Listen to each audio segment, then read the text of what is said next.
Hello and welcome to my new series.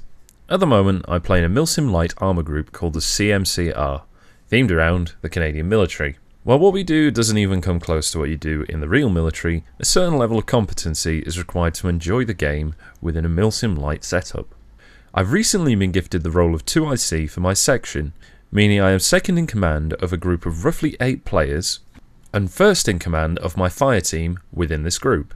Never having done this before in my 3-ish years of playing Arma, there is room for improvement. These videos will document our gaming sessions and my analysis of my own performance within this role. Welcome to Road to 2IC.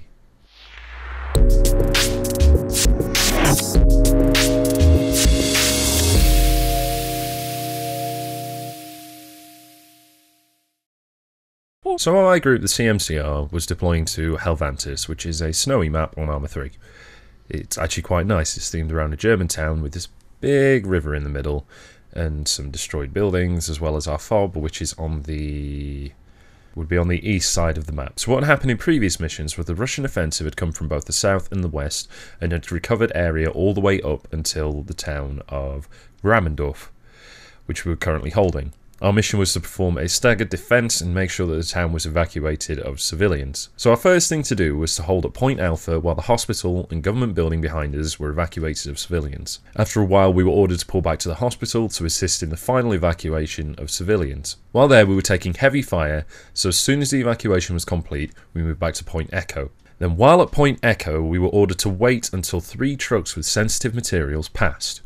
2 of them did, but the third one did not. So we were ordered to move out to find this and then move back to Point Echo. Once we found the truck, we discovered that the engine was disabled and we could not recover it. So instead we blew it and then moved back to Point Echo. Once overrun at Point Echo, we then moved back to Point Hotel, which was at the bridge. And while at Point Hotel, we were ordered to move back into the town to recover some civilians that had not completed the evacuation with the rest. So moving out to these, which were near Point Echo, we then came under mortar fire and all civilians died. Then we were ordered to evacuate to Governor's Manor. Unfortunately, I heard this as government building and moved down to there, and in the process we had a casualty. Then once we reached there, we were then informed that we were to go to Governor's Manor instead, where we successfully evacuated via heli.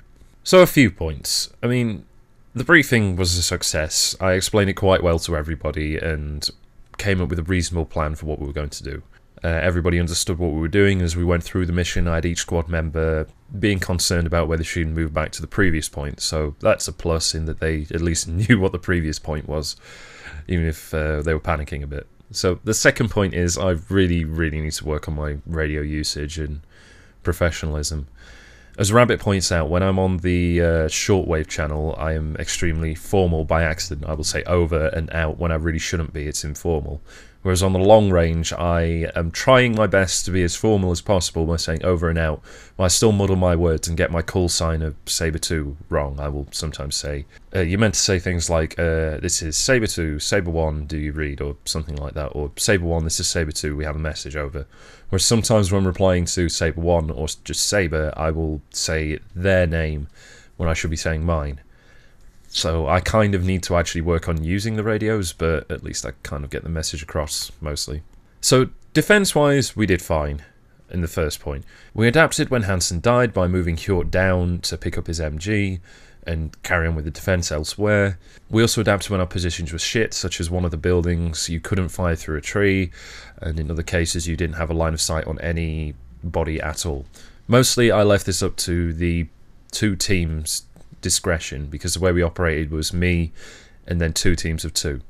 As they are there, they know what they can see and they know where they will be better firing from.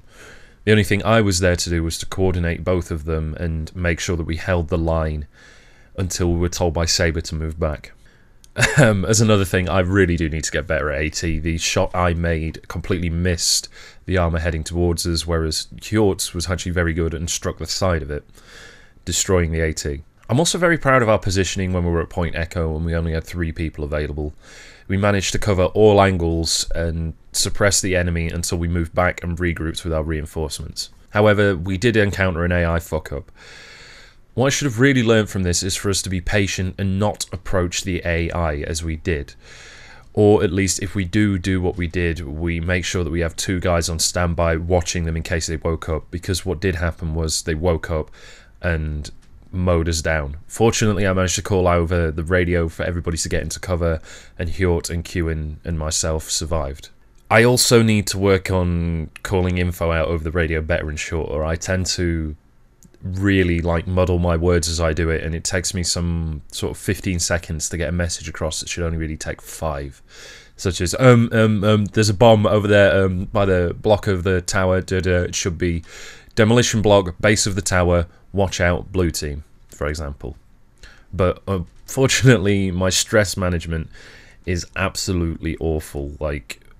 I get stressed so easily in these missions, and that really does bring me to another point. I need to work on my stress management, because as we were going through the mission, we had an issue where I heard government building as opposed to governor's manor, which was our ERV2. Now, this may have been an issue with me forgetting that that was our ERV2, or mishearing them, or just being stressed and just my brain falling out. But next time I need to work on being less stressed in these missions so that I can actually think a little bit clearly and not just freeze up when it comes to everybody dying around me. And number 7, there was an issue on the radio with Borkman when our 1IC, which is a man, died. I was calling out over the radio, like, Sabre 1, what's your position, what's your sit rep, are you guys still alive? Because I knew that Borkman and only one other guy were left in our squad. Now, I don't know whether I was doing this over the wrong radio, if Borkman couldn't hear me, but if I was doing this over the right radio, Borkman may have not known that they were Sabre 1. So when I'm calling that out, he thinks I'm trying to get in touch with Sabre, which is our commander, instead of him. So next time, I think if we suffer a loss of our 1IC and they pick up the long range, I should just address them by their first name to avoid the confusion. So sorry, Borkman, if that was the case. If it was on a different radio channel, I do tend to press the wrong buttons at times. Just because of stress, and generally I've been doing this for 3 years on and off. I'm not very good, I don't know much about the military, and I tend to panic when it comes to Arma. I mean, I only recently found out that my sensitivity was too high, which is why I have rubbish aim. So I hope this was at least useful in some way. If you want to hear more of these Road to 2IC videos, then please by all means subscribe, because I will be making more of them.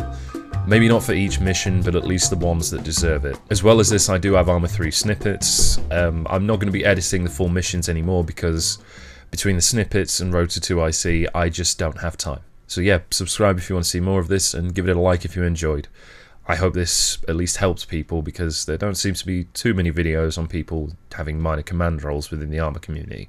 Anyway, toodaloo.